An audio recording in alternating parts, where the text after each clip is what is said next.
The 100 Bishopsgate partnership was formed in spring 2010 between Brookfield Office Properties and Great Portland Estates to develop a 2-acre site in the heart of London's financial district to become 100 Bishopsgate. Located in the eastern cluster of existing and proposed tall buildings, Bishopsgate and Chamomile Street define the site and form part of major Transport for London routes within the city.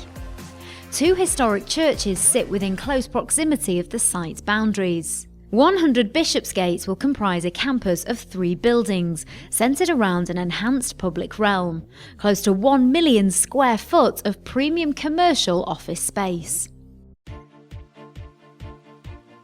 Brookfield Multiplex was engaged to provide specialist pre-construction advice and prepare the site for construction. That meant the demolition of 5 existing buildings, party wall agreements with 3 adjoining owners, including a Grade 1 listed church. Work within a conservation area with 1 building's facade to be retained. With Brookfield Multiplex, there will be a seamless follow-on to the main construction works, allowing the partnership to further explore cost and construction methods. The most important and complex arrangements for future logistics are in place. The relocation of network power substations, archaeological excavations, early piling works, and the progression of key perimeter utility works.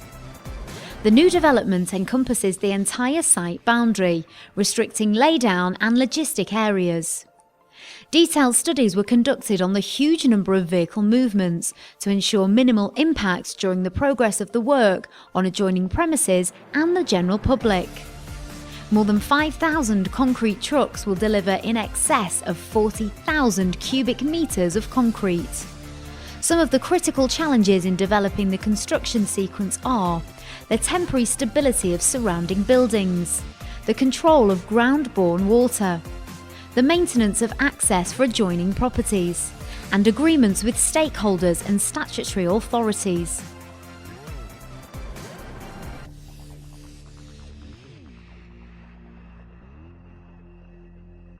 Forming the basement perimeter walls using secant piles is the first milestone.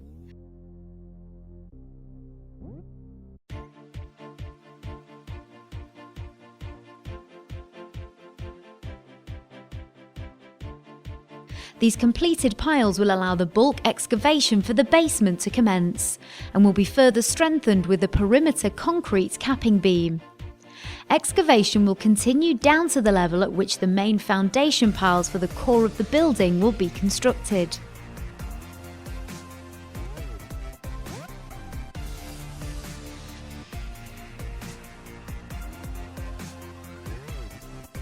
These piles, up to 2.4 metres in diameter and 60 metres deep, will then be installed. The early engagement of Brookfield Multiplex has proved invaluable to the partnership, affording the design and cost plan to develop with informed buildability and trade expertise, as well as facilitating the opportunity to explore alternative construction methodologies. The chosen alternative method for the structure is to construct the basement simultaneously with the superstructure, a top-down approach, utilising techniques traditionally associated with the mining industry. The main concrete core and ground floor construction starts early from steel supports, known as plunge columns. The plunge columns are cast into the concrete piles, supporting the upper levels, before completion of the basement. The main concrete core and steel frame can then progress above ground at the same time as the basement is constructed. The concrete core and steel frame can continue to progress to predetermined hold points until additional stability is provided as the basement construction also progresses. Significant time will be saved on the overall construction schedule.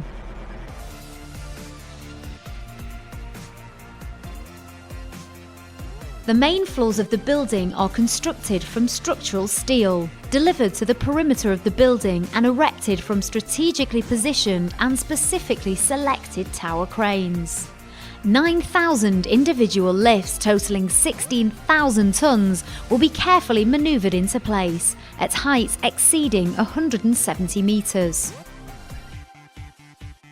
Brookfield Multiplex has brought its global expertise to the fore. The belt truss was re-engineered to allow a single-floor solution from the original two-storey height. Other early-stage engineering studies span options for the core layouts, additional floors, rationalisation of steelwork, and simplification of the facade systems. The result, an increase of the net internal area by 80,000 square feet with significant cost savings.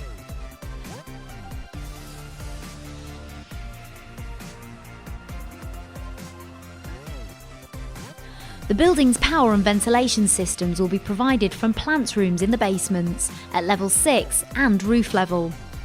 The construction sequence has been tailored to suit these large items of plant, whilst both the structure and facades continue. Risers and lift shafts will be released in sections as the floors are completed, releasing the vertical distribution of the main services. Passenger, goods and firefighting lifts will be installed progressively with the structure. The external cladding will be manufactured off-site and delivered as a pre-glazed unitised system.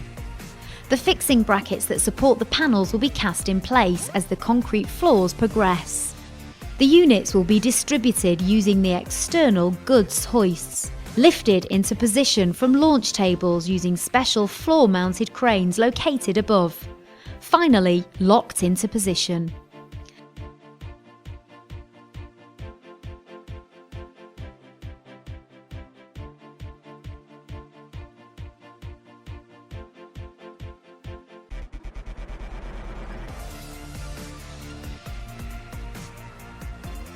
With cladding on each floor completed, providing a weathered environment, services distribution from the risers can proceed. Sectional testing will allow the final ceiling and floor finishes to be completed.